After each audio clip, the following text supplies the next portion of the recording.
जय हिंद साथियों, स्वागत है आपका आपके अपने YouTube channel exam review Manish पर। तो साथियों, आज हम बात करने वाले हैं उत्तर प्रदेश पुलिस कांस्टेबल 2018 में जो एग्जाम हुआ था 18 जून 2018 को प्रथम पाली में। उस पेपर को हम सॉल्व करने वाले हैं साथियों। इसमें जो प्रश्नों के आंसर के सही सत उसका सॉल्यूशन अच्छे से कवर किया गया है। तो साथियों, अब जो उत्तर प्रदेश पुलिस कांस्टेबल की 52 वैकेंसी आने वाली है उसमें ये बहुत ही महत्वपूर्ण रहने वाला है। प्रीवियस ईयर पेपर को अवश्य सॉल्व करें। तो साथियों, वीडियो में अंत तक बने रहिएगा और कमेंट करके बताइएगा कि टोटल पेपर को हम सॉल्व करने वाले हैं 150 में से आपके कितने सही हुए। तो साथियों, क्लास को शुरू करते हैं। जो पहला प्रश्न पूछा गया था वो था मुंशी प्रेमचंद का जन्म कहाँ हुआ था। तो साथियों, मुंशी प्रेमचंद का जो जन्म हुआ था वो वाराणसी में हुआ था। ऑप्शन नंबर डी इसका राइट आंसर है। हम मुंशी प्रेमचंद के बारे में कुछ एक्स्ट्रा पॉइंट देखते हैं। मुंशी प्रेमचंद का जन्म 31 जुलाई 1880 को ग्राम लम्ही वाराणसी नामक स्थान पर उत्तर प्रदेश में हुआ था। उनकी प्रमुख कृतियाँ हैं गोदान, कर्मभूमि, रंगभूमि, सेवा सदन आदि हैं। मुंशी प्रेमचंद को उपन्यास सम्राट भी कहा जाता है। प्रेमचंद की प्रमुख कृतियाँ इस प्रकार हैं: पंच परमेश्वर, गुल्ली डंडा, दो बैलों की कथा, ईदगाह, पूस की रात, कफन इत्यादि। तो साथियों, इनको आप ध्यान में रखना, ये मुंशी प्रेमचंद की प्रमुख कृतियाँ हैं। आगे देखते हैं। प्रश्न नंबर 2 में दिया गया है।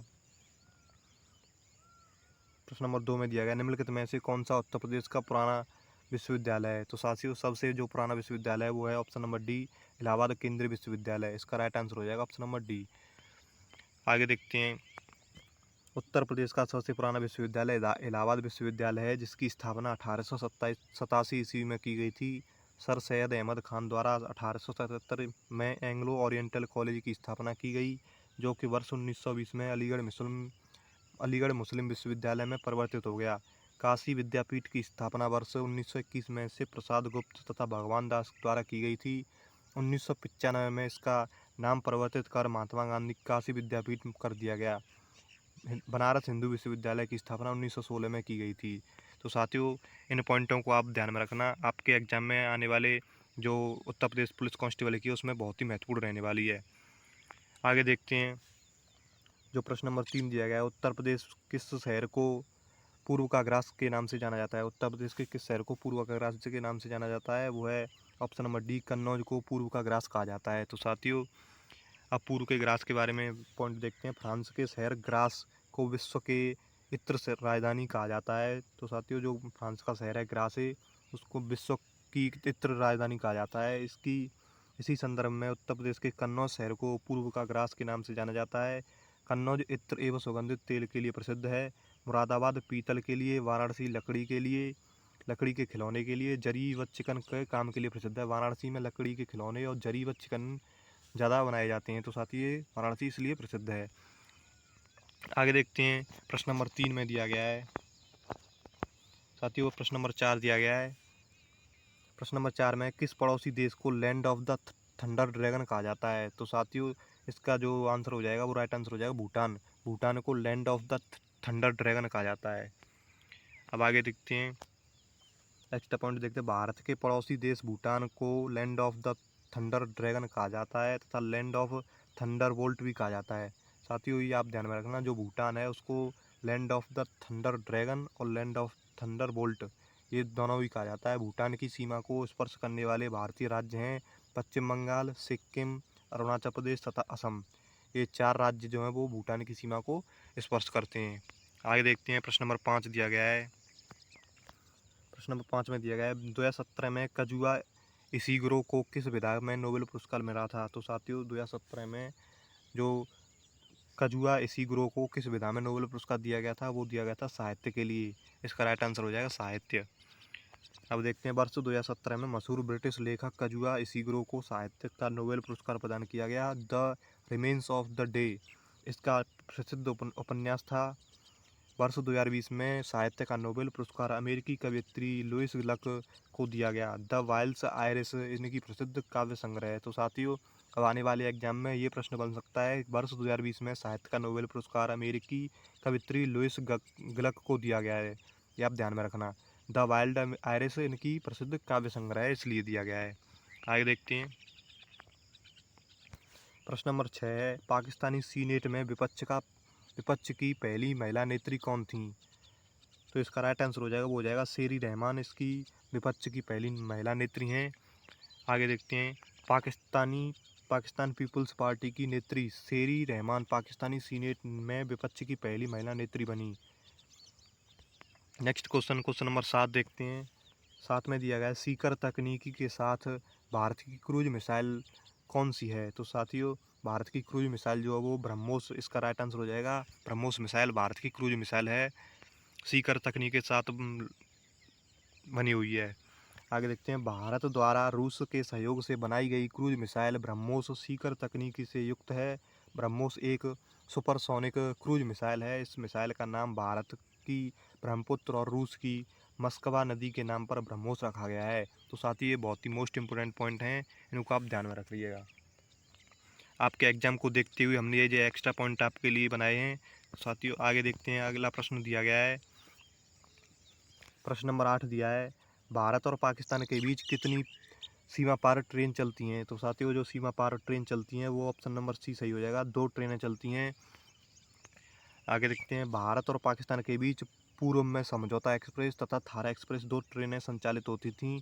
वर्तमान में समझौता लिंक एक्सप्रेस पुरानी दिल्ली से अटारी एवं थार लिंक एक्सप्रेस भगत की कोठी से मुनाबा भारतीय सीमा में ही संचालित हो रही हैं। तो साथियों, जो पहले 2 होती थी लेकिन अब जो है वो भारतीय सीमा पर ही चलती हैं।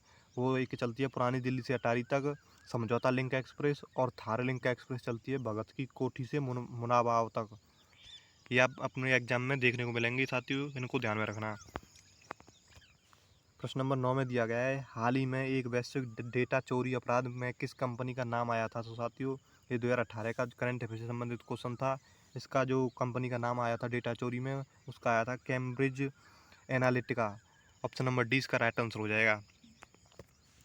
ब्रिटिश परामर्शदाता कंपनी कैम्ब्रिज एनालिटिका हाल ही में वैश्विक डेटा चोरी अपराध के मामले में संलिप्त पाई गई। गूगल एक सर्च इंजन है, इसकी स्थापना वर्ष 1998 में हुई थी। अमेजन की स्थापना वर्ष 1994 में जेफ बेजोस के द्वारा की गई थी। इसका मुख्यालय सिएटल वाशिंगटन डीसी अमेरिका में स्थित है। तो साथियों, जो अमेजन का मुख्यालय है वो वाशिंगटन डीसी अमेरिका में स्थित है। इसका राइट आंसर हो जाएगा कैम्ब्रिज एनालिटिका। आगे बढ़ते हैं, प्रश्न नंबर 10 देखते हैं।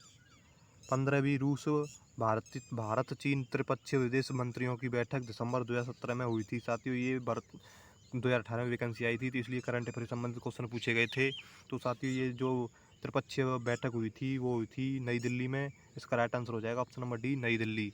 तो साथियों, अब आने वाले एग्जाम में क्वेश्चन देखने को मिलेगा कि जो बैठक हुई थी उस संपन्न कब हुई थी। तो साथियों, 15वीं रूस भारतीय त्रिपक्षीय विदेश मंत्रियों की बैठक दिसंबर 2017 में नई दिल्ली में संपन्न हुई थी। रूस, भारत एवं चीन के विदेश मंत्रियों की बैठक 10 सितंबर 2020 को संपन्न हुई थी। तो साथियों, आने वाले एग्जाम में ये क्वेश्चन देखने को मिल सकता है कि वो बैठक कब संपन्न हुई थी। तो वो 10 दिसंबर 2020 को संपन्न हुई थी। इस बैठक में रूस के विदेश मंत्री सेर्गेई लावरोव, भारत के विदेश मंत्री डॉक्टर एस जयशंकर तथा चीन के विदेश मंत्री वांग यी ने भाग लिया था। तो साथियों, ये आप अपने एग्जाम में ध्यान में रखना। ये बहुत ही मोस्ट इम्पोर्टेंट पॉइंट हमने जोड़े हैं। आगे देखते हैं, नेक्स्ट क्वेश्चन है प्रश्न नंबर 11।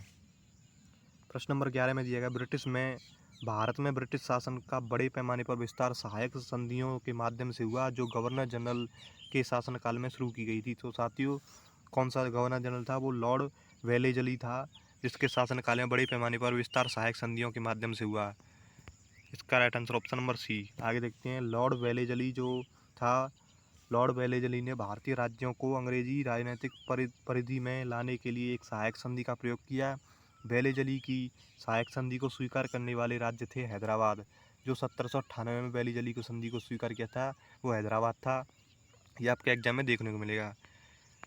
नेक्स्ट क्वेश्चन है प्रश्न नंबर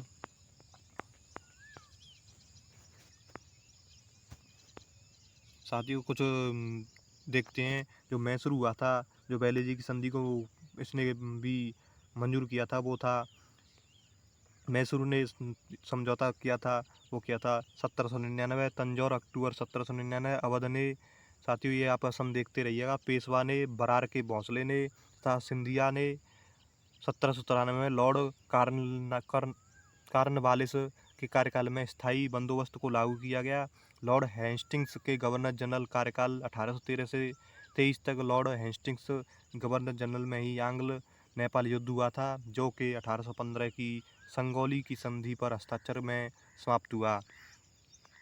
इस संधि को 4 मार्च 1816 को ईस्ट इंडिया कंपनी एवं भारत के राजा द्वारा नेपाल के राजा द्वारा अनुमोदित किया गया था। तो साथियों, ये आपके एग्जाम में देखने को मिलेगा। आगे देखते हैं, प्रश्न नंबर 12 दिया गया है, गुरु गोविंद सिंह की मृत्यु के बाद गुरु की संस्था समाप्त हो गई और सिखों का नेतृत्व उसके विश्वसनीय शिष्य को सौंप दिया गया। तो साथियों, इसका राइट आंसर हो जाएगा, वो हो जाएगा ऑप्शन नंबर बी, बंदा बहादुर। आगे देखते हैं, गुरु गोविंद सिंह की मृत्यु के उपरांत गुरु की संस्था समाप्त हो गई और सिखों का नेतृत्व बंदा बहादुर को सौंप दिया गया। रणजीत सिंह सुकर चकिया मिसल से संबंधित थे और तथा इनके शासनकाल में प्रशासनिक राजधानी लाहौर थी। सिख राज्य के अंतिम शासक दलीप सिंह थे, उन्होंने अपनी मां के संरक्षण में 1849 ईस्वी तक शासन किया।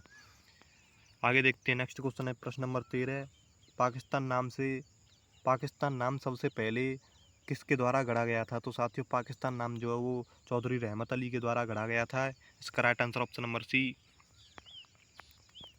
पाकिस्तान शब्द का सर्वप्रथम प्रयोग चौधरी रहमत अली द्वारा अपने पत्र पाकिस्तान डिक्लेरेशन में now or never, are we to live or perish forever नामक शीर्षक से छपे एक लेख में किया गया था, जिसका शीर्षक नाउ और नेवर था।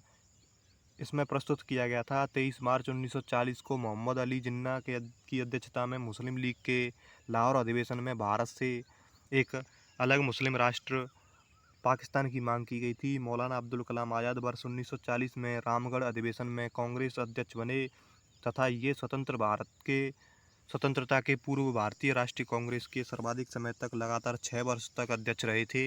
एपीजे अब्दुल कलाम कांग्रेस के संपूर्ण इतिहास में सबसे लंबी अवधि तक कांग्रेस अध्यक्ष सोनिया गांधी रही हैं। तो साथियों, ये आपके एग्जाम में बहुत ही मोस्ट इंपोर्टेंट पॉइंट है, इसको ध्यान में रखिएगा। आगे देखते हैं, प्रश्न नंबर 14 दिया गया है। प्रश्न नंबर 14 में दिया है, रविन्द्रनाथ टैगोर ने अपनी नाइटहुड की उपाधि को किसके विरोध में छोड़ दिया था। तो साथियों, जो नाइटहुड की उपाधि को जलियांवाला नरसंहार के विरोध में छोड़ दिया था, नाइटहुड की उपाधि को रविन्द्रनाथ टैगोर ने। साथियों, जो जलियांवाला बाग हत्याकांड हुआ था उसके विरोध में। आगे देखते हैं, कुछ एक्स्ट्रा पॉइंट हैं। 13 अप्रैल 1919 को जलियांवाला बाग नरसंहार की घटना के उपरांत रविन्द्रनाथ टैगोर ने नाइटहुड की उपाधि को लौटा दिया। प्रशासनिक सुधारों पर विचार करने के लिए वर्ष 1927 में साइमन कमीशन की स्थापना की गई। लॉर्ड इरविन की सलाह पर भारतीयों को साइमन कमीशन में शामिल नहीं किया गया था। कैबिनेट मिशन 24 मार्च 1946 को दिल्ली आया। इसके अध्यक्ष लॉर्ड पैथिक लॉरेंस तथा अन्य 2 सदस्य स्टैफोर्ड क्रिप्स तथा एवी अलेक्जेंडर थे। साथियों, ये बहुत ही मोस्ट इंपोर्टेंट पॉइंट हैं, इनको आप ध्यान में रखिएगा। एक्स्ट्रा पॉइंट हमने जोड़ने की कोशिश की है। अगला प्रश्न है प्रश्न नंबर 15, गोदावरी नदी का उद्भव स्थल किस राज्य में है। तो साथियों, गोदावरी का उद्गम स्थल है वो महाराष्ट्र राज्य में है। महाराष्ट्र राज्य से गोदावरी नदी निकलती है।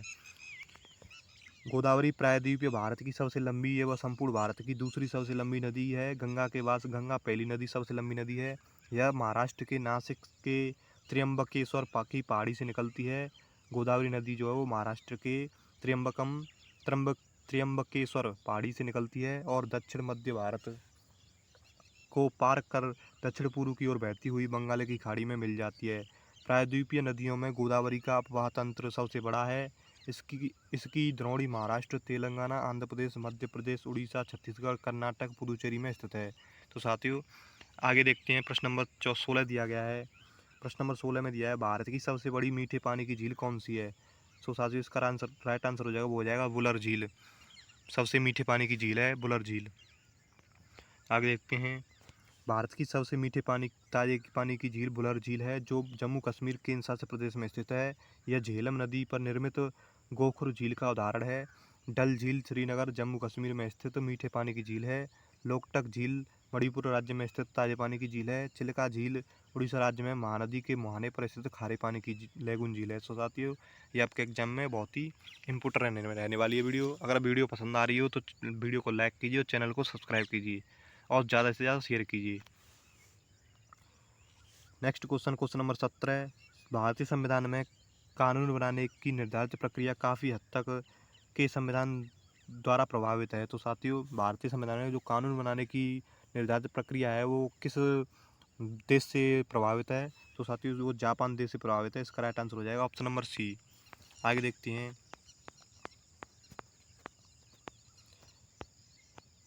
भारतीय संविधान में कानून बनाने की निर्धारित प्रक्रिया काफ़ी हद तक जापान के संविधान से प्रभावित है। तो साथियों, जो संवैधानिक प्रावधान है और जो स्रोत हैं वो देखते हैं। विधि का शासन लिया गया है इंग्लैंड से। विधि द्वारा स्थापित प्रक्रिया जापान से। मूल अधिकार लिए गए हैं वो संयुक्त राज्य अमेरिका से। नीति निर्देशक तत्व जो है वो आयरलैंड से। केंद्रीय राज्य संबंध साथियों जो कनाडा से लिए गए हैं। और जो न्यायिक पुनर्विलोकन है वो संयुक्त राज्य अमेरिका से। समवर्ती सूची ऑस्ट्रेलिया से। संविधान संशोधन जो है दक्षिण अफ्रीका से। आपात उपबंध लिए गए हैं जर्मनी से। तो साथियों, ये बहुत ही मोस्ट इंपोर्टेंट है, इनको आप ध्यान में रखिएगा। आगे देखते हैं। प्रश्न नंबर 18 दिया है, शिक्षा का अधिकार RTE अधिनियम वर्ष में भारत की संसद द्वारा अधिनियमित किया गया था। तो साथियों, जो शिक्षा का अधिकार है वो भारतीय संसद ने कब अधिनियमित किया था? वो 2009 में किया था। इसका राइट आंसर हो जाएगा 2009। साथियों, कमेंट करके बताइएगा आपके टोटल प्रश्न कितने सही हो रहे हैं। साथियों, फुल पेपर को हम सॉल्व करने वाले हैं। 150 में से आप कमेंट कीजिएगा कितने प्रश्न आपके सही हैं। आगे देखते हैं। संविधान 86वां संशोधन अधिनियम 2002 के संविधान संशोधन द्वारा संविधान के भाग 3 में नया अनुच्छेद 21 का जोड़ा गया, जिसके अनुसार राज्य 6 से 14 वर्ष की आयु के सभी बालकों को निःशुल्क एवं अनिवार्य शिक्षा की व्यवस्था करेगा। इस अनुक्रम में शिक्षा का अधिकार अधिनियम 2009 संसद द्वारा पारित किया गया, जो अप्रैल 2010 से लागू हुआ। तो साथियों, ये बहुत ही मोस्ट इंपोर्टेंट पॉइंट हमने जोड़े हैं। आगे प्रश्न देखते हैं। प्रश्न नंबर 19 में दिया गया है, महाराजा सवाई जय सिंह द्वितीय ने किस में एक खगोलीय वेधशाला स्थापित की? तो साथियों, वो कहाँ पर की थी? वो की थी साथियों, इसका जो राइट आंसर हो जाएगा वो हो जाएगा, आप इसका राइट आंसर जो है वो कमेंट में बताइएगा। ये हमने इसका जो राइट आंसर है उसको हम बाद में बताएंगे। आप कमेंट करके बताइएगा इसका राइट आंसर क्या हो जाएगा। कुछ इसके बारे में एक्स्ट्रा पॉइंट देखते हैं। जय सिंह द्वितीय ने उज्जैन, दिल्ली, मथुरा और बनारस और जयपुर में खगोलीय वेधशाला का निर्माण कराया था। जय सिंह द्वितीय ने 1728 में जयपुर शहर की स्थापना करवाई। इन्होंने जिज मोहम्मद शाही नामक सारणियों का सेट तैयार करवाया तथा उन्होंने यूक्लिड की कृति रेखागणित के तत्व का संस्कृत में अनुवाद कराया था। जय सिंह ने अपने शासनकाल में 2 अश्वमेध यज्ञ किए थे। अतः विकल्प ए व डी दोनों सही हैं। तो साथियों, इसका राइट आंसर जो हो जाएगा वो हो जाएगा विकल्प ए और डी, उज्जैन और जयपुर। इसका राइट आंसर दोनों हैं, इसलिए हमने स्टार का मार्क किया है। प्रश्न नंबर 20 में दिया गया है, यूनिवर्सल टीकाकरण कार्यक्रम के रूप में केंद्रीय स्वास्थ्य मंत्रालय ने के विरुद्ध दोहरे संरक्षण के लिए एकल टीके का शुभारंभ किया। तो साथियों, वो है खसरा एवं रूबेला का एक टीका लगाया था, उसका निरीक्षण किया था। आगे देखते हैं। प्रश्न नंबर 21 दिया गया है। प्रश्न नंबर 21 में दिया गया है, 2011 की जनगणना के अनुसार उत्तर प्रदेश के किस जिले की जनसंख्या सबसे ज़्यादा है? तो साथियों, जो 2011 की जनगणना हुई थी उसमें उत्तर प्रदेश के किस जिले की जनसंख्या सबसे ज़्यादा है? वो इलाहाबाद की जनसंख्या सबसे ज़्यादा है। इसका राइट आंसर इलाहाबाद। आगे देखते हैं। 2011 की जनगणना के अनुसार उत्तर प्रदेश के सर्वाधिक आबादी वाले 5 जिले हैं। क्रमशः सबसे पहले प्रयागराज आता है जनसंख्या में, फिर मुरादाबाद के गाजियाबाद के बाद आजमगढ़ के बाद लखनऊ। अर्थात सर्वाधिक आबादी वाला उत्तर प्रदेश का सबसे बड़ा जिला है प्रयागराज, इलाहाबाद है। साथियों, इसको आप ध्यान में रखिएगा, इलाहाबाद का नाम बदलकर प्रयागराज कर दिया गया है। आगे देखते हैं। प्रश्न नंबर 22 में दिया है, निम्नलिखित में से किस रियासत ने 1947 में पाकिस्तान में मिलने की घोषणा की थी, लेकिन बाद में जनमत संग्रह के बाद इसे भारत में शामिल होने के लिए मजबूर होना पड़ा था? तो साथियों, वो कौन सी रियासत थी? वो रियासत थी जूनागढ़ रियासत। इसका राइट आंसर हो जाएगा ऑप्शन नंबर बी। 15 अगस्त 1947 तक जूनागढ़, जम्मू कश्मीर तथा हैदराबाद को छोड़कर सभी रजवाड़े भारत में शामिल हो गए। फरवरी 1948 में जूनागढ़ को जनमत संग्रह के उपरांत जम्मू कश्मीर को विलय पत्र द्वारा हैदराबाद को पुलिस कार्रवाई द्वारा भारत संघ का अभिन्न हिस्सा बन गया था। ज्ञातव्य है कि ऑपरेशन पोलो के माध्यम से ही हैदराबाद रियासत को मुक्त करा गया था। नेक्स्ट क्वेश्चन है क्वेश्चन नंबर 23, निम्नलिखित भारतीय राज्यों में से किस में एक से एक कर्क रेखा नहीं गुजरती है? तो साथियों कर्क रेखा किस भारतीय राज्य में से नहीं गुजरती है? तो कर्क रेखा जो गुजरती नहीं है वो उत्तर प्रदेश से नहीं गुजरती है। इसका राइट आंसर हो जाएगा उत्तर प्रदेश। कर्क रेखा उत्तर प्रदेश से होकर नहीं गुजरती। कर्क रेखा पर पड़ने वाले भारत के कुल 8 राज्य हैं: गुजरात, राजस्थान, मध्य प्रदेश, छत्तीसगढ़, झारखंड, पश्चिम बंगाल, त्रिपुरा और मिजोरम। साथियों इसको याद करने की ट्रिक होती है मित्र पर गमछा झार। आगे देखते हैं, अगला प्रश्न है 24। प्रश्न नंबर 24 दिया गया है, भारत निम्नलिखित भारतीय राज्यों में से किस राज्य में द्विसदन विधानमंडल नहीं है? तो साथियों द्विसदन विधानमंडल नहीं है वो कौन सा राज्य है? वो है तमिलनाडु। ऑप्शन नंबर सी इसका राइट आंसर हो जाएगा। आगे देखते हैं, तमिलनाडु में द्विसदन विधानमंडल नहीं है। राज्य का विधानमंडल राज्यपाल और तथा सदन 1 या 2 से मिलकर बनता है। जिस राज्य में विधानमंडल के 2 सदन हैं वहाँ निचला सदन विधानसभा और उच्च सदन विधान परिषद है। वर्तमान में बिहार, महाराष्ट्र, उत्तर प्रदेश, कर्नाटक, आंध्र प्रदेश, तेलंगाना में द्विसदनात्मक विधानमंडल है। ज्ञातव्य है कि जम्मू कश्मीर पुनर्गठन विधेयक 2019 के द्वारा जम्मू कश्मीर से विधान परिषद को समाप्त कर दिया गया है। 6 जुलाई 2021 को पश्चिम बंगाल की विधानसभा ने राज्य में विधान परिषद के गठन हेतु प्रस्ताव पास किया। पश्चिम बंगाल राज्य में विधान परिषद का अस्तित्व वर्ष 1969 तक था। तो साथियों आगे प्रश्न देखते हैं। प्रश्न नंबर 25 दिया है, आप कमेंट करके बताइए कि आपके प्रश्न कौन कौन से सही हैं और साथियों कितने प्रश्न सही हो रहे हैं। बाद में कमेंट जरूर करिएगा 150 प्रश्नों में से आपके कितने प्रश्न सही हुए। तो साथियों 25वां प्रश्न दिया है, भारत की संविधान सभा की संघ शक्ति समिति के अध्यक्ष कौन थे? जो संविधान सभा की संघ की शक्ति के अध्यक्ष थे वो थे पंडित जवाहरलाल नेहरू। इसका राइट आंसर हो जाएगा। भारत की संविधान सभा की संघ शक्ति समिति के अध्यक्ष पंडित जवाहरलाल नेहरू थे। सोच समितियां और अध्यक्ष के बारे में देखते हैं। कुछ महत्वपूर्ण समितियां और अध्यक्ष हैं।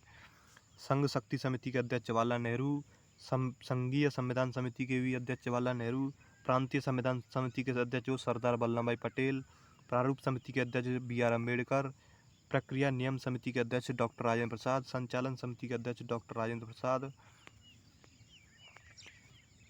मौलिक अधिकार उप समिति के अध्यक्ष JB कृपलानी, अल्पसंख्यक उप समिति के अध्यक्ष SC मुखर्जी। तो साथियों ये आपके एग्जाम के लिए बहुत ही मोस्ट इंपोर्टेंट समितियां हैं।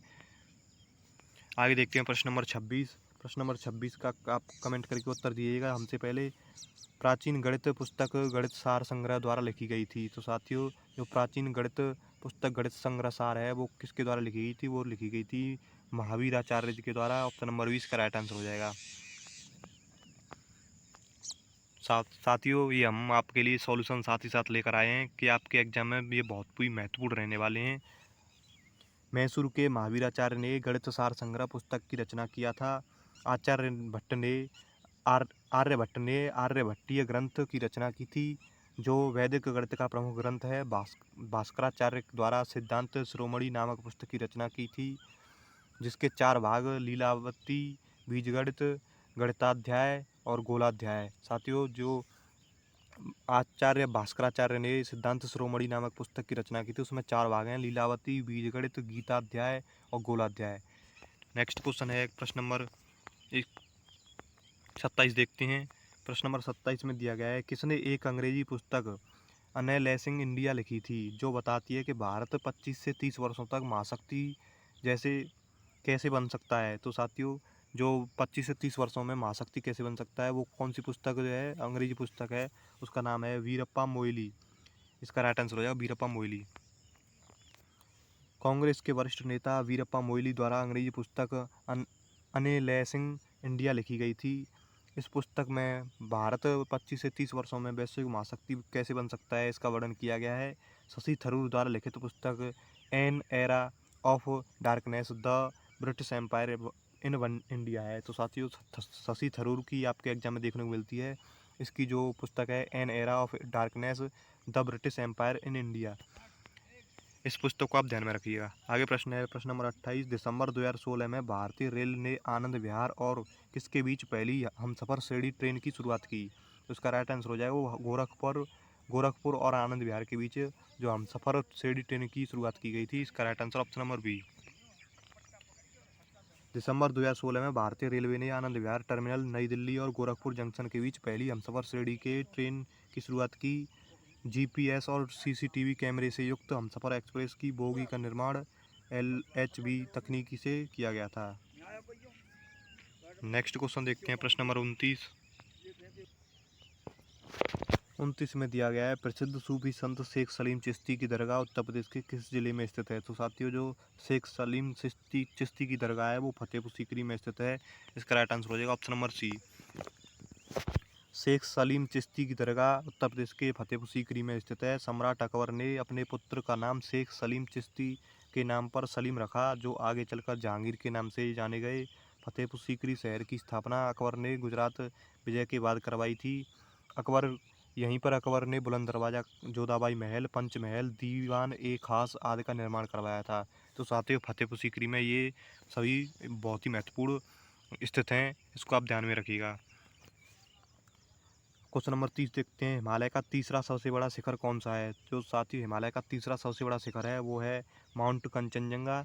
इसका राइट आंसर हो जाएगा ऑप्शन नंबर डी।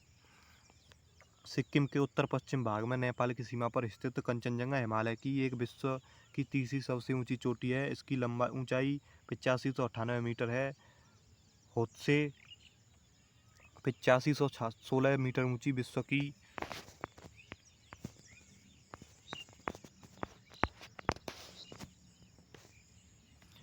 चौथी सबसे ऊंची चोटी है, जो एवरेस्ट से दक्षिण घाटी से जुड़ी हुई है। मकालू 8463 ऊंची विश्व की पांचवी सबसे बड़ी ऊंची चोटी है। तो साथियों, जो मकालू चोटी है वो विश्व की पांचवी सबसे ऊंची चोटी है। आगे प्रश्न देखते हैं, प्रश्न नंबर 31 दिया गया है, उत्तर प्रदेश का राजकीय पुष्प फूल कौन सा है? तो साथियों, उत्तर प्रदेश का जो राजकीय पुष्प फूल है वो है पलाश। इसका राइट आंसर हो जाएगा ऑप्शन नंबर डी। तो पलाश के बारे में देखते हैं, उत्तर प्रदेश का राज्य पुष्प पलाश है। उत्तर प्रदेश का राजकीय पशु पक्षी तथा वृक्ष क्रमशः बारहसिंगा और सारस। पशु जो है वो बारहसिंगा और पक्षी जो है सारस अथवा क्रौंच कहते हैं इसको, और जो वृक्ष है वो है अशोक। तो साथियों, ये आपके एग्जाम में देखने मिलेंगे, जो पक्षी है वो सारस और क्रौंच ये पक्षियों के नाम है, और बारहसिंगा ये पशु का नाम है। साथियों, ये ध्यान में रखना।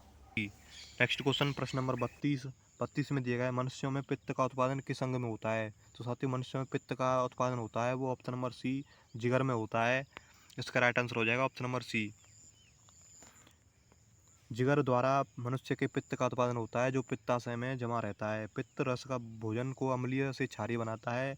यकृत जिगर जो है वो मानव शरीर की सबसे बड़ी ग्रंथि है, जो उदर गुहा में डायफ्राम के पीछे स्थित होती है। यह आमाशय के कुछ भाग को ढके रहती है। इसका वजन लगभग 1.5 से 2 किलोग्राम होता है। अग्नाशय मानव शरीर की दूसरी सबसे बड़ी ग्रंथि है। यह शरीर की एकमात्र ग्रंथि है जो अंतःस्रावी तथा बहिस्रावी दोनों प्रकार की है। तो साथियों, इसको आप ध्यान में रखिएगा। नेक्स्ट क्वेश्चन, क्वेश्चन नंबर 33, राष्ट्रीय मानवाधिकार आयोग भारत में कब स्थापित हुआ था? जो राष्ट्रीय मानवाधिकार आयोग है वो 1993 में स्थापित हुआ था भारत में। इसका राइट आंसर 1993। भारत में मानवाधिकार संरक्षण अध्यादेश 28 सितंबर 1993 को लागू हुआ तथा राष्ट्रीय मानवाधिकार आयोग का गठन 12 अक्टूबर 1993 को किया गया। साथियों, ये आप ध्यान में रखिएगा। आगे देखते हैं, प्रश्न नंबर 34 दिया गया है, निम्नलिखित रोगों में से कौन सा रोग फफूंद फंगस के कारण होता है? तो साथियों, ये फफूंद जो फंगस के कारण होता है वो ऑप्शन नंबर डी, दाद हो जाती हैं जो फफूंद और फंगस के कारण। इसका राइट आंसर हो जाएगा ऑप्शन नंबर डी। दाद रोग फफूंद के कारण होते हैं। दाद रोग को कर्मेटोफाइटोसिस या रिंगवॉर्म के नाम से भी जानते हैं। यह रोग त्वचा को प्रभावित करता है। नेक्स्ट क्वेश्चन, क्वेश्चन नंबर 35 दिया है, किस भारतीय राज्य ने 2016 से 17 में भारत में उत्पादित चीनी का 1/3 से अधिक चीनी उत्पादन किया है? तो साथियों, वो हो जाएगा option number B, Uttar Pradesh ने 1/3 से अधिक चीनी का उत्पादन किया है 2016-17 में। इसका right answer option number B. Next question देखते हैं, प्रश्न नंबर, साथियों कुछ एक्स्ट्रा पॉइंट है। उत्तर प्रदेश ने वर्ष 2016 से 17 में उत्पादित चीनी का 1/3 से अधिक चीनी उत्पादन किया। वर्ष 2020 में चीनी उत्पादन में उत्तर प्रदेश प्रथम एवं महाराष्ट्र द्वितीय स्थान पर है। तो साथियों, जो आने वाली उत्तर प्रदेश की वैकेंसी है उसमें देखने को मिलेगा कि वर्ष 2020 में चीनी उत्पादन में उत्तर प्रदेश प्रथम स्थान पर रहा है और महाराष्ट्र द्वितीय स्थान पर। ये आप ध्यान में रखिएगा। नेक्स्ट क्वेश्चन है प्रश्न नंबर 36, भारत के संविधान में के मूल दस्तावेज को किसके द्वारा हाथ से लिखा गया था? तो साथियों, जो मूल दस्तावेज है भारतीय संविधान का वो प्रेम बिहारी नारायण राजदादा के द्वारा हाथ से लिखा गया था। इसका right answer option number C. Bharat के संविधान के मूल दस्तावेज को प्रेम बिहारी नारायण रायजादा द्वारा हाथ से लिखा गया। संविधान सभा का प्रारूप समिति का गठन 29 अगस्त 1947 को हुआ था, जिसके अध्यक्ष BR अम्बेडकर थे। 26 जनवरी 1950 को लागू किए गए संविधान में 22 भाग, 395 अनुच्छेद और 8 अनुसूचियाँ थीं। तो साथियों, इसको आप ध्यान में रखिएगा। जब संविधान बना था, जब संविधान में 22 भाग, 395 अनुच्छेद और 8 अनुसूचियाँ थीं। वर्तमान में ये 12 अनुसूचियाँ हुई हैं और 25 भाग हो गए हैं। साथियों, ये 495 के आसपास इसमें अनुच्छेद हो गए हैं टोटल लगभग। 37वां प्रश्न है, विटामिन B7 का रासायनिक नाम क्या है? तो साथियों, विटामिन B7 का रासायनिक नाम है बायोटिन। इसको बायोटिन कहते हैं। विटामिन B7 का रासायनिक नाम बायोटिन है। बायोटिन जल में घुलनशील है। इसकी कमी से होने वाले रोग हैं शरीर में दर्द, बालों को गिरना, लकवा आदि इसके कारण होते हैं। इसके प्रमुख स्रोत हैं अंडा, दूध, यकृत, मांस आदि। साथियों, प्रश्न नंबर 38 दिया गया है। प्रश्न नंबर 38 में है, हॉकी दिग्गज मेजर ध्यानचंद का जन्म कहाँ हुआ था? जो साथियों, हॉकी दिग्गज मेजर ध्यानचंद का जो जन्म हुआ था वो ऑप्शन नंबर डी इलाहाबाद में हुआ था इनका जन्म। इसका राइट आंसर हो जाएगा इलाहाबाद। हॉकी दिग्गज मेजर ध्यानचंद का जन्म 29 अगस्त 1905 को इलाहाबाद प्रयागराज में हुआ था। मेजर ध्यानचंद को हॉकी का जादूगर भी कहा जाता है। साथियों, ये बहुत ही मोस्ट इंपोर्टेंट लाइन रहने वाली है। साथियों, GK/GS के हमने 38 प्रश्नों को देख लिया। 38 प्रश्न पूछे जाते हैं उत्तर प्रदेश पुलिस कांस्टेबल के एग्जाम में। साथियों, अब हिंदी को देखते हैं और कमेंट करके बताइए कि 38 में से आपके कितने प्रश्न सही हुए। अब आगे देखते हैं, हिंदी दी गई है। प्रश्न नंबर 39 में दिया गया है, निम्नलिखित में से तद्भव शब्द है। तो साथियों, तद्भव शब्द कौन कौन सा है? अचरज, अंधकार, आशा, अंगरक्षक। तो साथियों, अंधकार, आशा, अंगरक्षक जो है वो तत्सम शब्द हैं और अचरज जो है वो तद्भव शब्द है। इसका राइट आंसर होगा ऑप्शन नंबर ए। आगे देखते हैं, अचरज शब्द तद्भव शब्द है जिसका तत्सम रूप होता है आश्चर्य, जबकि अंगरक्षक, अंधकार एवं आशा तत्सम शब्द हैं जिसका तद्भव होता है, जो अंगरक्षक है उसका होता है अंगरक्षा, अंधेरे का अंधकार का होता है अंधेरा और आशा का होता है आस। इसका राइट आंसर हो जाएगा। आगे देखते हैं, प्रश्न नंबर 40 दिया गया है, शीत का विलोम शब्द होगा। तो साथियों, शीत का जो विलोम होता है वो उष्ण होता है। इसका right answer option number D, शीत का विलोम उष्ण है, जबकि कृष्ण का विलोम शुक्ल, श्वेत का ठंडा और विलोम। साथियों, जबकि कृष्ण का विलोम शुक्ल या श्वेत, ठंडा का विलोम गर्म होता है। ये आप ध्यान रखिएगा।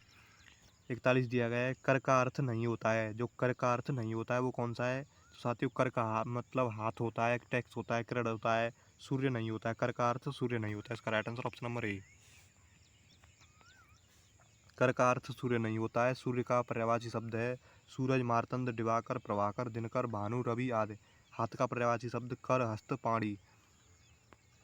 किरण का पर्यायवाची शब्द है कर, रश्मि, अंशु, मारीचि, मयूख। मयूख टैक्स का पर्यायवाची शब्द है कर, महसूल, शुल्क आदि टैक्स का पर्यायवाची है। आगे नेक्स्ट क्वेश्चन है, प्रश्न नंबर 42 दिया गया है, जो कठिनाई से मिलता है उसको क्या कहते हैं? साथियों, जो कठिनाई से मिलता है उसको दुर्लभ कहते हैं। इसका right answer option number B, जो कठिनाई से मिलता है के लिए शब्द दुर्लभ है। जहाँ जाना कठिन हो उसे दुर्गम कहते हैं। जिसके अंदर या पास न पहुँचा जा सके उसे अगम्य कहते हैं। साथियों, ये आप ध्यान में रखिएगा। 43 दिया गया है, अनिल, अनल का सही अर्थ देने वाले शब्द युग्म हैं। अनिल और अनल, अनिल किसे कहते हैं, अनल किसे कहते हैं? तो साथियों, अनिल जो है वो वायु को कहते हैं, अनल अग्नि को। तो साथियों, इसका राइट आंसर हो ऑप्शन नंबर ए, अनिल अनल का सही अर्थ देने वाले शब्द युग्म वायु और अग्नि। साथ वायु का पर्यायवाची शब्द हैं अनिल, हवा, पवन, समीर आदि तथा अग्नि के पर्यायवाची शब्द हैं आग, पावक, अनल, धूमकेतु, हुतासन आदि। नेक्स्ट क्वेश्चन, प्रश्न नंबर 44, पराजय में उपसर्ग है। साथियों, पराजय में उपसर्ग जो है वो कौन सा है? वो परा उपसर्ग से बना हुआ है ये पराजय। इसका राइट आंसर हो जाए ऑप्शन नंबर सी। पराजय में परा उपसर्ग है। उपसर्ग उस शब्दांश या अवयव को कहते हैं जो किसी शब्द के पहले आकर उसका विशेष अर्थ प्रकट करते हैं। नेक्स्ट क्वेश्चन, प्रश्न नंबर 45। साथियों, आप कमेंट करके बताइए कि आपके प्रश्न कितने सही हो रहे हैं और कितने गलत हो रहे हैं। प्रश्न नंबर 45 में दिया गया, लिखावट में प्रत्यय है। लिखावट में प्रत्यय जो है वो आवट प्रत्यय। इसमें ऑप्शन नंबर डी इसका राइट आंसर हो जाएगा। लिखावट में आवट प्रत्यय है। भाववाचक कृदंत संज्ञाओं की रचना धातु के मूल के अंत में अ, अंत आव, आवा, आस, आवना, आवनी, आवट, आहत आदि इत्यादि प्रत्ययों को जोड़कर से होती है। तो साथ ही जो भाववाचक शब्द होते हैं उनमें इन्हीं प्रत्ययों को जोड़ करके इनकी रचना होती है। प्रश्न नंबर 46 में दिया गया है महोत्सव का संधि विच्छेद है। साथियों महोत्सव का संधि विच्छेद जो हो जाएगा वो महा प्लस उत्सव हो जाएगा। इसका right answer option number B. Next question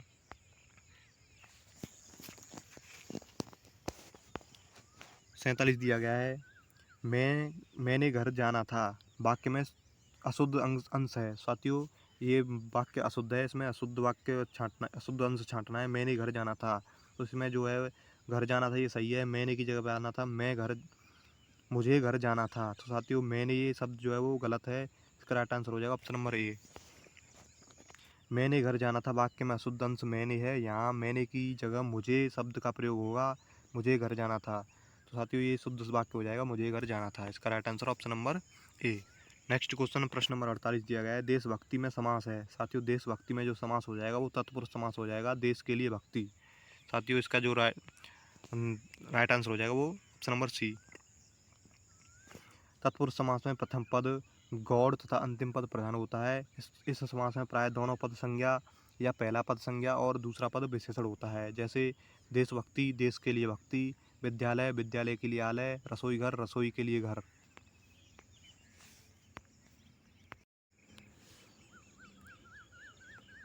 हथकड़ी, हाथ के लिए कड़ी। साथियों आप ध्यान में रखिएगा।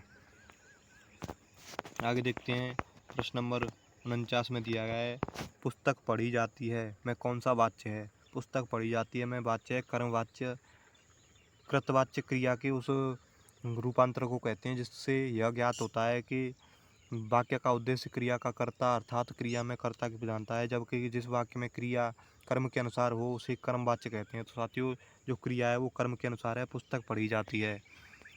नेक्स्ट क्वेश्चन है प्रश्न नंबर 50। निम्नलिखित में से अव्यय है, अव्यय छांटना है। साथियों प्राचीन, मोटा, गरीब और साथियों ये और जो है वो अव्यय है।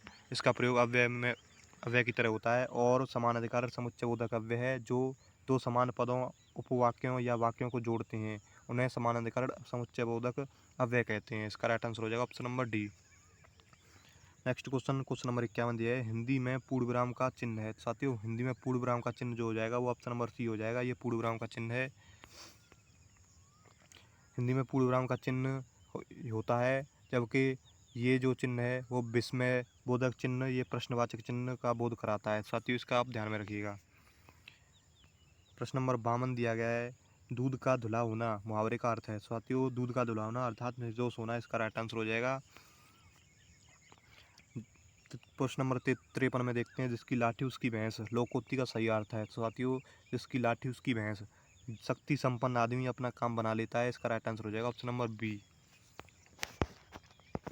प्रश्न नंबर 54 देखते हैं। वीर रस का स्थायी भाव है। वीर रस का स्थायी भाव जो है वो, इसका राइट आंसर होगा उत्साह। उत्साह जो है वो वीर रस का स्थायी भाव है। वीर रस का स्थायी भाव उत्साह होता है, जबकि रौद्र रस का, भयानक रस, अद्भुत रस का स्थायी भाव क्रमशः क्रोध, भय तथा विस्मय होता है। नेक्स्ट क्वेश्चन नंबर 55 दिया गया है। दोहा के प्रथम चरण में कितनी मात्राएं होती हैं। साथियों दोहा के प्रथम चरण में होती हैं वो 13 मात्राएं होती हैं। इसका राइट आंसर हो जाएगा ऑप्शन नंबर सी। दोहा के 4 चरण होते हैं। इसमें विषम चरणों अर्थात पहले व तीसरे चरण में 13 मात्राएं तथा सम चरणों दूसरे और चौथे चरणों में 11 मात्राएं होती हैं। दोहा, सोरठा, बरवय, मात्रिक, अर्धसम छंद के अंतर्गत आती हैं। साथियों जो दोहा, सोरठा, बरवय हैं ये मात्रिक, अर्धसम मात्रिक छंद में आते हैं। इसका राइट आंसर हो जाएगा option number C. Next question प्रश्न नंबर 56। निम्नलिखित में से कौन सा शब्दालंकार है। साथियों शब्दालंकार जो है वो यमक अलंकार जो है वो शब्दालंकार है। उपमा, उत्प्रेक्षा और रूपक ये अर्थालंकार हैं। इसका राइट आंसर हो जाएगा ऑप्शन नंबर डी। अलंकार के मुख्यतः 3 भेद होते हैं। शब्दालंकार, अर्थालंकार और उभयलंकार। साथियों अनुप्रास, वक्रोक्ति, यमक और श्लेष अलंकार को शब्दालंकार के वर्ग में तथा जबकि रूपक, उत्प्रेक्षा और उपमा अलंकार को अर्थालंकार के वर्ग में शामिल किया जाता है। Next question number 57। निम्न में से तालव्य ध्वनि है। साथियों तालव्य ध्वनि जो है वो स, ये सीटी वाला जो है वो स तालव्य ध्वनि है। इसका right answer option number C. ये सीटी वाला स जो है वो तालव्य व्यंजन है। इसका उच्चारण स्थान तालु है। क कंठव्य व्यंजन, त जो है वो मूर्धन्य व्यंजन और प जो है उष्ठ व्यंजन है। आप कमेंट करके बताइएगा आपके कौन कौन से प्रश्न सही हो रहे हैं। साथियों वीडियो को ज़्यादा से ज़्यादा शेयर कीजिए, जो भी भाई उत्तर प्रदेश पुलिस कांस्टेबल की तैयारी कर रहे हैं उन तक ये वीडियो अवश्य पहुँच सके। नेक्स्ट क्वेश्चन प्रश्न नंबर 58 में दिया गया है, निम्नलिखित में से कौन सा वर्ड अघोष है। साथियों जो क है वो अघोष वर्ड है, इसका राइट आंसर हो जाएगा ऑप्शन नंबर ए। साथियों अघोष वर्ड का हो जाएगा। जिन ध्वनियों के उच्चारण में हवा के गले से निकलने पर स्वर तंत्रियों में कंपन नहीं होता है, उन्हें अघोष कहा जाता है। जिसमें कंपन होता है उन्हें सघोष कहा जाता है। व्यंजन वर्गों के पहले व दूसरे व्यंजन वर्ण को अघोष तथा तीसरे, चौथे और पांचवें वर्ण को सघोष कहा जाता है। साथियों पहले और तीसरे वर्ग को अघोष कहा जाता है और दूसरे साथियों पहले और दूसरे वर्ग के व्यंजनों को अघोष कहा जाता है और तीसरे, चौथे और पांचवें वर्ग के व्यंजनों को सघोष कहा जाता है। जैसे क ख ग, क ख, च छ, ट ठ, त थ, प फ, स स इत्यादि सघोष व्यंजन वर्ण हैं। साथियों इनको आप ध्यान में रखिएगा। प्रश्न नंबर 59 में दिया गया है, निम्नलिखित में से कौन सा शब्द स्त्रीलिंग है। साथियों स्त्रीलिंग शब्द दिया गया है इसमें। जो उपहार है ये कैसा या अच्छा अच्छी से आप इसको कंपेयर करके देख सकते हैं। उपहार कैसा है, ग्रंथ कैसा है, मस्तक कैसा है, रचना कैसा है। रचना कैसा है ये अच्छा नहीं लग रहा है, ये रचना कैसी है। राइट आंसर हो जाएगा ऑप्शन नंबर डी। स्त्रीलिंग शब्द रचना जो है वो स्त्रीलिंग शब्द है, शेष सभी पुल्लिंग हैं। नेक्स्ट क्वेश्चन प्रश्न नंबर 60 दिया गया है। प्रश्न नंबर 60 में दिया है, निम्नलिखित में से कौन सा शब्द पुल्लिंग है। साथियों पुल्लिंग शब्द छांटना है। इच्छा कैसी है, रक्षा कैसी है, राष्ट्र कैसी है ये अच्छा नहीं लग रहा, राष्ट्र कैसा है, योग्यता कैसी है ये सही है। तो इसका राइट आंसर हो जाएगा राष्ट्र कैसा है, ये पुल्लिंग शब्द है, option number B. Next question number 61 में दिया है, किस शब्द का प्रयोग सदा बहुवचन में होता है। साथियों जो बहुवचन में सदा प्रयोग किया जाता है वो प्राण जो है वो सदा बहुवचन में प्रयोग किया जाता है। प्राण शब्द का प्रयोग सदा बहुवचन में प्रयोग होता है। लड़का, घोड़ा एवं वधू एक वचन है, जिनका बहुवचन क्रमशः लड़के, घोड़े एवं वधू में होता है। साथियों जिनका बहुवचन बन जाता है वो सदा बहुवचन में नहीं प्रयोग की जाती हैं। प्रश्न नंबर 62 में दिया गया है, ने किस कारक का चिन्ह है। साथियों जो ने है वो किस कारक का चिन्ह है। ये कर्ता ने कर्म को करण से ये आपके कारक हैं, ये कर्ता का चिन्ह है ये। इसका right answer option number A. क्रिया को करने वाले को कर्ता कहते हैं। इस कारक का विभक्ति चिन्ह ने होता है। कर्म कारक, करण कारक, संप्रदान कारक का विभक्ति चिन्ह क्रमशः जो कर्म कारक का होता है वो होता है को, करण कारक का से और संप्रदान का द्वारा तथा को के लिए हेतु आदि ये शब्द प्रयोग किए जाते हैं। 63 में प्रश्न नंबर 63 दिया गया है, निम्नलिखित में से सर्वनाम है। साथियों सर्वनाम शब्द छांटना है।